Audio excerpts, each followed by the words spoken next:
다음은 수소. 예, 수소 경제. 핫하죠, 수소 경제도. 네. 수소도, 야, 현대차가 지난번에 수소 뭐 나간다 그랬을 때 불과 한 작년 뭐 했을 때 전기차 늦어가지고 이제 수소로 돌파구를 뚫으려고 하는데 이게 정말 글로벌 스탠다드가 될까? 가야 되겠느냐? 사실 그랬거든요. 그랬는데 지금 분위기 자체는 완전히 뭐 수소 경제가, 우리가 굉장히 글로벌 헤게모니를 쥐는 그런 그 느낌이에요. 예, 수소 경제 스토리를 좀. 수소 경제도 네. 이것도 태양광과 풍력이 암소 말고 암소 수소 얘기가 아니라 지금 그 그런 말 H2O 수소 얘기하는 거예요. 예. 이게 태양광과 풍력 음. 시장과 같이 궤를 같이 할 수밖에 없는 건데 태양광과 풍력이 발전 단가가 화석 연료보다 많이 내려갔다. 경쟁력이 있다라고 했지만 그 단점이 있습니다. 어떤 단점이 있을까요?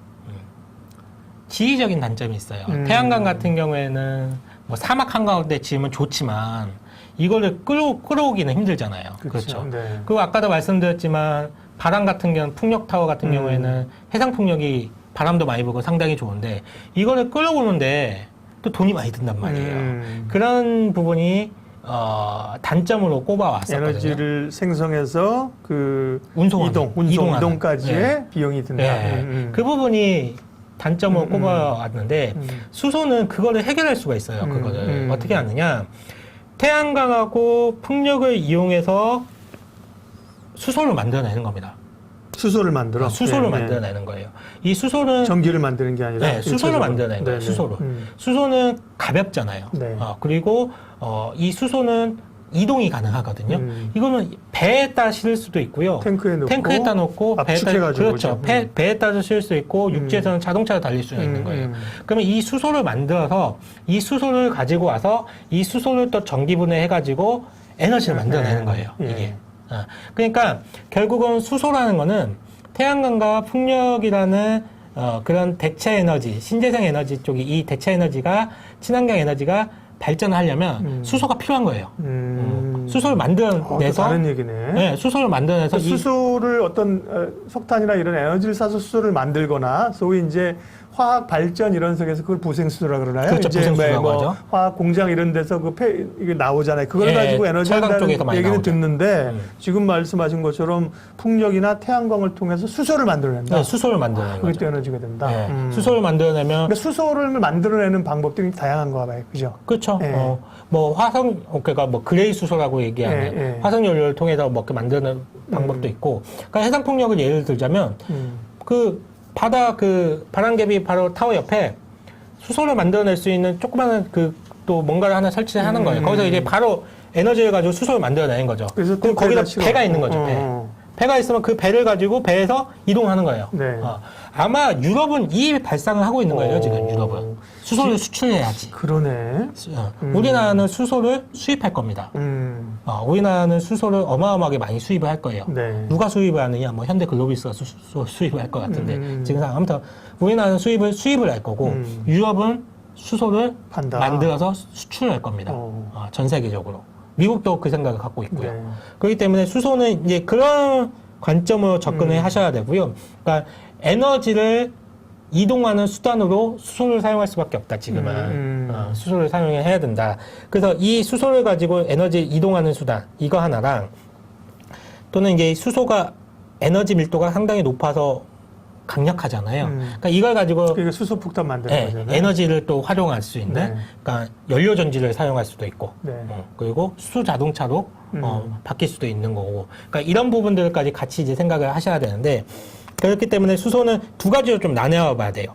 연료 전지, 발전용 연료 전지 분야하고 수소 자동차 분야, 이 두 가지 분야를 좀 나뉘어서 생각을 해야 되는 거고, 뭐 수소 자동차 같은 경우에는 이제 현대차가 굉장히 열심히 하고 있고. 수소차 분야에서는 현대차가 넘버원입니다. 전 세계 기술력. 네. 기술력 넘버원이고. 그러니까 니콜라는 사실 실체가 좀 오리무중인데 니콜라는 지금 뭐 현대차랑 같이 하다가 까였잖아요. 까였지 그래서. 까였잖아요. 네, 맞아요. 예. 뭐 현대차 입장은 같이 할 입장이 없어요. 없는 거죠. 굳이 뭐 내가 기술력이 쫙 밑에 있는 애랑 왜 같이 손잡고 해? 그런 거죠. 현대차는 혼자서 할 수 있는데. 그렇기 때문에 현대차는 수소 자동차와 관련된 글로벌 넘버원 회사다라고 보시면 되고, 이게 또 가능한 이유가 수소에는 굉장히 중요한 게 연료전지라고 할 수 있는 스택이라고 하는 네. 자동차에 들어가는 이 스택을 만드는데 국산화가 대부분 성공했습니다. 이 스택을 만들 수 있는 중요 수소를 부품들. 가지고 전기 에너지로 바꾸는데 그쵸. 그 중간에 있는 굉장히 중요한 부분이 동력원이라고 보시면 되는데 스택이라는 거죠. 이게 스택이라고 하는데 이 스택이 가장 중요할 거 아니에요. 근데 이 스택을 부품들을 국산화에 대부분 지금 성공했습니다. 현대차가. 현대차가. 예. 그렇기 때문에 현대자동차가 달리 이 수소차에 대한 드라이브를 걸 수 있는 이유가 바로 국산화에 성공했기 때문에 그래요. 이거 국산화에 성공 못하면 드라이브 못 겁니다. 다 부품들 해외에서 다 수입해야 된다라고 하면 이거 단가 못 맞춰요. 그러면 네. 단가 못 맞추는데 중요한 부품들, 물론 이제 몇몇 부품들 해외에서 또 수입하는 것도 있겠죠. 하지만 중요한 부품들, 이런 것들 핵심적인 부품들은 국산화에 성공을 했기 때문에 그 현대차 그룹에서 현대차가 하는 거예요? 다른 업체들도 있죠. 있고. 모비스가 하는 역할도 있을 거고, 네. 현대차 그룹 내에서 네. 모비스가 하는 역할도 있고, 다른 회사들, 우리나라 중소기업들에서 예, 예. 또 하는 회사들도 있는 거고, 거기서 국산화에 성공을 했기 때문에 자신감 있게, 이거는 우리가 할 수 있다. 우리가 할 수 있다. 현대차가 그렇게 갈 수가 있는 거고, 또 연료전지 쪽에서는 종목 바로까지 좋아요. 같이 네. 얘기하자면, 연료전지 쪽에서는 뭐 두고나 아는 회사, 두산 퓨얼셀. 퓨얼셀, 네. 맞아요. 그 회사가 연료전지 분야에서는 또 손꼽을 수 있는 기술력이 있습니다. 연료전지 회사를 만들 수 있는 회사는 글로벌적으로 상당히 많이 있어요. 퓨얼셀, 뭐 블러그 파워, 뭐 여러 회사들이 있습니다. 근데 이 회사들이 적자예요. 대부분 다 적자예요. 다 적자예요. 돈 못 벌어요. 매출만 있고 이익이 없는데 두산 퓨얼셀이 전 세계에서 유일하게 수소 연료 전지로 돈을 버는 회사입니다. 이익을 지금. 내는구나. 네, 이익을 내는 회사입니다. 이익을 내는 회사고, 네. 이 회사가 1메가와트당 한 100억 원 정도 수주가 가능하거든요. 1메가와트당. 1메가와트당 100억 원이 수주가 가능하다? 그러니까 뭐 네. 수주 금액이 1메가와트 수주를 받으면 약 한 100억 원 정도 규모라고 보시면 돼요.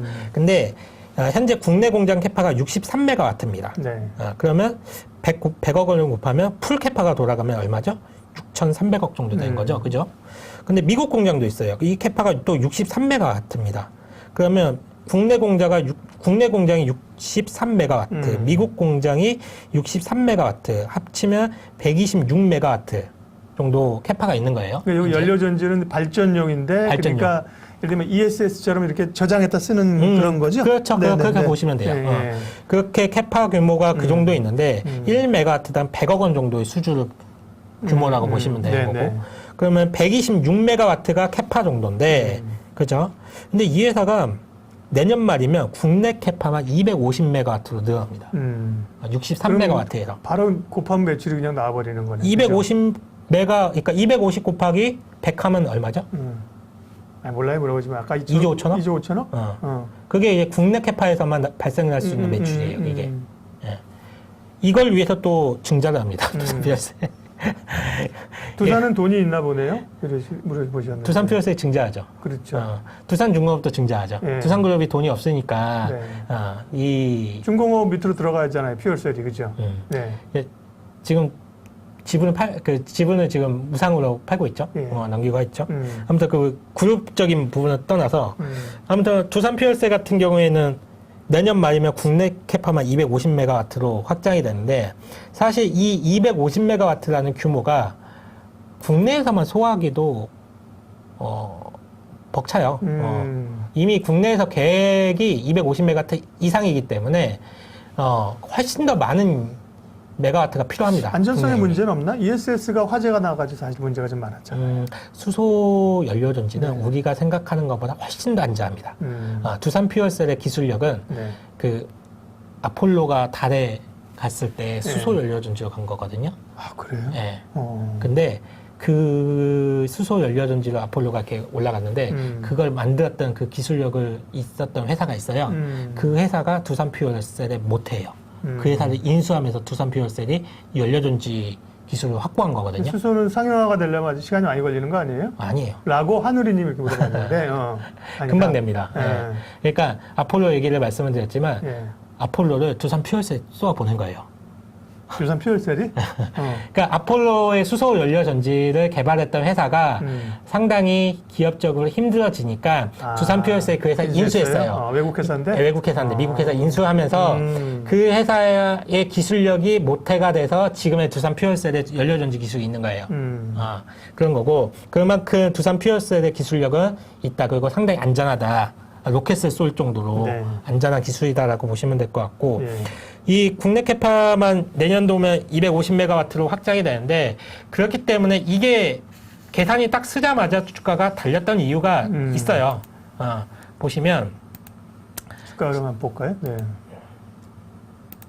올해 뭐 3, 4월에 4,000원대 하던 게 지금 이게 4만, 이때 이렇게 4만 달려갔잖아요. 8,000원. 네. 자꾸만 뜨는데 이렇게 달려갔잖아요. 네. 이때 국내에서 발표한 뭐 수소 연료전지가 얼마큼 필요하고 이런 그 수소와 관련된 그 정책 발표가 있으니까 이게 계산해 보니까 1메가와트인데 한 100억 정도가 들어오는데 필요한 양이 이만큼인데 두산 퓨얼셀이 얼마큼을 담당을 할 텐데 뭐 하면서 이게 주가가 이렇게 올라간 거거든요. 네. 두산 퓨얼셀 주가 한번 볼게요. 예. 이때 6만 원도 찍었고 그때 그죠? 6월달, 네. 7월달 이때 달렸던 이유가 그런 이유로 이제 발표한 이후에 이렇게 달렸던 이유가 될 것 같고요. 네. 두산 퓨얼셀은 상당히 뭐 잘 알려진 회사여서 뭐 대략적인 설명만 드리면 될 것 같고 이 두산 퓨얼셀과 같이 볼 회사가 또 하나가 있어요. 연료전지 쪽에서요? 네. 네. 진성 TEC. 진성 TC. 차트 한번 진성 TEC는 안 올랐어요. 주가가. 주가 한번 보시면 거의 뭐 안 올랐죠. 여기는 원래 굴삭기 공구 만드는 그런 맞아요. 것이 옛날에 중국 모멘텀 이런 회사잖아요. 맞아요. 근데 수소한다고 저도 얘기는 들었는데 이쪽은 뭔데? 여기가 연료전지? 진성 TEC는 원래 말씀하신 것처럼 네. 굴삭기, 캐터필러양 굴삭기, 네. 하부 롤러 네, 만드는 회사잖아요. 그 탱크에 돌아가처럼 네, 이렇게 롤러 네. 만드는 데잖아요. 그 회사인데 이 회사가 두산 퓨얼셀의 연료전지에 사용되는 압력판하고 매니폴드라고 하는데 이런 걸 독점 납품합니다. 퓨얼셀이랑 엮여 있는 그 네. 라인이구나. 네. 두산 퓨얼셀이 연료전지를 만들려면 압력판이란 것도 필요하고 뭐 여러 가지 부품들이 필요한데 가장 중요한 요소라고 할 수 있는 부품이라고 할 수 있는 부품을 진성 TEC가 독점 납품합니다. 독점. 그렇기 때문에 두산 퓨얼셀이 아까도 말씀드렸지만 캐파 증설하고 시장이 규모가 커지면 커질수록 두산 퓨얼셀이 뭐 수주 금액이 늘어나면 늘어날수록 이와 관련된 매출이 증가하는 게 진성 TEC입니다. 네. 마찬가지로 진성 TEC도 한번 같이 보시면 될 것 같고 진성 TEC를 말씀을 드리는 거는 네. 아까 뭐 두산 퓨얼셀 같은 경우에는 주가가 상당히 많이 올라서 야, 이게 뭐 오른 종목만 얘기하냐 뭐 다 올라갔고 뭐 시장에서 다 알려졌는데 이렇게 말씀하시는 분들도 있을까봐 앞으로 성장성은 더 있지만 훨씬 더 뛰어나지만 그렇지만 진성 TEC 같은 경우에는 지금 주가가 오른 면이 많이 없기 때문에 네. 뭐 이거 뭐 이때 뭐 한 8,000원 정도 했다라고 하면 8,000원에서 지금 한 10,000원 정도 하니까 뭐 20%, 30% 정도밖에 안 오는 거잖아요. 요즘 주가 지수가 사상 최고치인데 안 오는 주가가 어디 있어요. 그렇기 때문에 상대적으로 덜 올랐기 때문에 이런 것들이 시장에서 관심을 한번 받는다라고 하면 순식간에 뽑습니다. 좋습니다. 네. 연료전지 쪽에서 두산 퓨얼셀, 진성 TEC, 수소차 쪽 스택 얘기도 종목 얘기할 거예요? 안 해요? 거기는 뭐 네. 오케이. 그러면 수소 그 라인은 이 정도? 네, 여기저 정리를 하죠. 수소 쪽은. 좋습니다. 수소도 뭐 얘기할 거 굉장히 많겠죠, 그죠? 근데 핵심 부분만, 이게 근데- 이쪽도 네. 생산, 저장, 운송 뭐 이렇게 해가지고 충전까지 가면 끝도 그러게요. 없어요. 맞아요. 근데 압축을 해야 되니까